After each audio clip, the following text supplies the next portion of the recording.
Colossus of Rhodes, Ancient Greek, Romanized, Ho Kolossos Rhodios Greek, Romanized, Colossos ts Rhodou a, is a statue of the Greek sun god Helios in 280 BC, which was erected in the city Rho BC.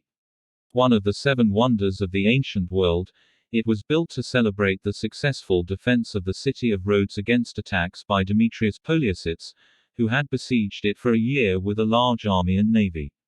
According to most contemporary descriptions, the Colossus stood about 70 cubits, or 33 meters 33 feet. 108 feet, about the height of the modern Statue of Liberty from feet to crown, the tallest statue in the ancient world.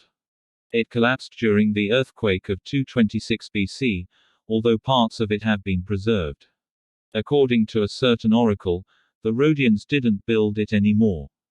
John Malalas wrote that Hadrian was in the Colossus during his reign, but he was wrong. According to Suda, the Rhodians were called Colossians Colossus because they erected an image on the island. Since 2008, unrealized proposals to build a new Colossus in the port of Rhodes have been announced, although the actual location of the original monument is still in dispute.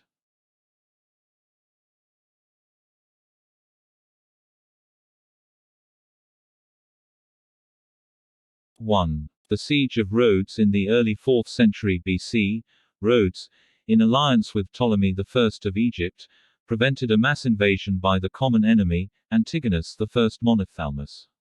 In 304 BC a reinforcement ship sent by Ptolemy arrived, and Demetrius, son of Antigonus, and his army abandoned the siege, leaving most of their siege equipment behind.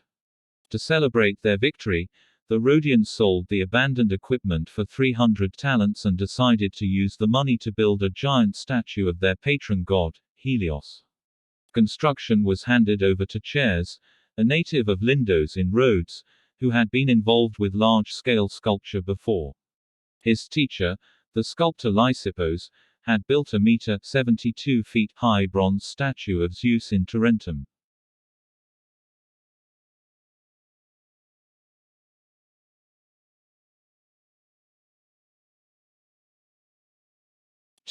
Construction began in 292 BC. Ancient records, which differ to some degree, describe the structure as being built with iron tie rods onto which brass plates were attached to form the shell. The interior of the structure, which sits on a 15-meter (49 feet) high white marble plinth near the entrance to Rhodes Harbor, was later filled with stone blocks during construction. Other sources place the Colossus on a breakwater in the harbor. According to most contemporary descriptions, the statue itself is about 70 cubits, or 32 meters 105 feet tall. Most of the iron and bronze was reforged from various weapons left by Demetrius' soldiers, and the second abandoned siege tower may have been used for scaffolding around the lower levels during construction. The pedestal is said to be at least 18 meters 59 feet in diameter, and is circular or circular in shape. Octagonal. His feet were carved in stone and covered with thin bronze plates that were nailed together. 8 wrought iron bars mounted in a horizontal position radiate to form the ankles and face upwards following the line of the feet while getting smaller and smaller.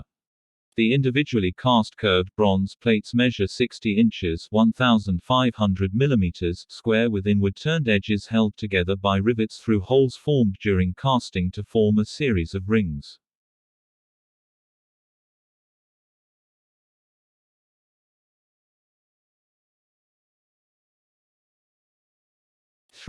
Destruction. The statue stood for 54 years until an earthquake of 226 BC caused significant damage to most of Rhodes, including the harbor and commercial buildings, which were destroyed.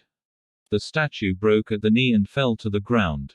Ptolemy III offered to pay for the statue's reconstruction, but the Delphi oracle made the Rhodians fear that they had offended Helios, and they refused to rebuild it. The remains lay on the ground for over 800 years, and even damaged, they were so impressive that many people traveled to see them. In 653, Arab forces under the Muslim general Muawiyah I captured Rhodes, and according to the Chronicle of Theophanes the Confessor, a statue. It was melted down and sold to a Jewish merchant in Edessa who loaded the bronze onto 900 camels. The destruction of the Arabs and the purported sale to a Jew may derive from a powerful metaphor for Nebuchadnezzar's dream of the destruction of a large statue. The same story is recorded by Bar Hebraeus, writing in Syriac in the 13th century in Edessa, after the Arab plunder of Rhodes, and a great number of people were drawn with strong ropes tied to the brass of the Colossus which was in the city and pulled it down.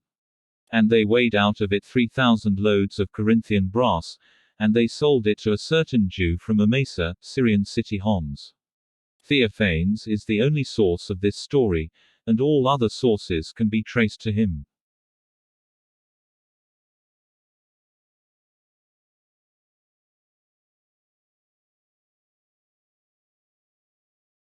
Four possible locations. While scholars generally agree that the anecdotal depiction of the Colossus straddling the port entry point has no historical or scientific basis, the monument's actual location remains a matter of debate.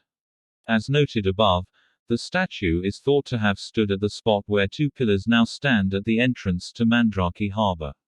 The floor of Fort St. Nicholas, near the harbor entrance, contains a circle of sandstone blocks of unknown origin or purpose. The curved marble blocks that were incorporated into the fort's structure, but deemed too complex to be excavated for the purpose, have been placed as the remains of the marble base for the Colossus, which will stand on a foundation of sandstone blocks. Archaeologist Ursula Vedder postulates that the Colossus was not located in the harbor area at all, but rather was part of the Acropolis of Rhodes, which stands on a hill overlooking the harbor area. The ruins of a large temple, traditionally thought to be dedicated to Apollo, are located on the highest point of the hill. Vedder believes that the structure was actually the sanctuary of Helios, and that part of its enormous stone foundation could have served as a supporting platform for the Colossus.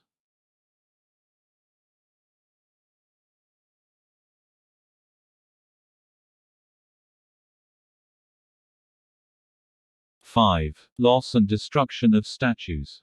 According to the Roman historian Suetonius, the Roman Emperor Caligula ordered that statues of the gods such as those so renowned for their sanctity or artistic value, including Jupiter at Olympia, should be brought from Greece, to behead them and put theirs in their place. Before this could happen, the emperor was assassinated in AD 41. His death is thought to have been foretold by the statue, which suddenly burst into laughter so that the scaffolding fell and the workers stood up. In AD 391, the Roman Emperor Christian Theodosius I forbade participation in pagan cults and closed temples.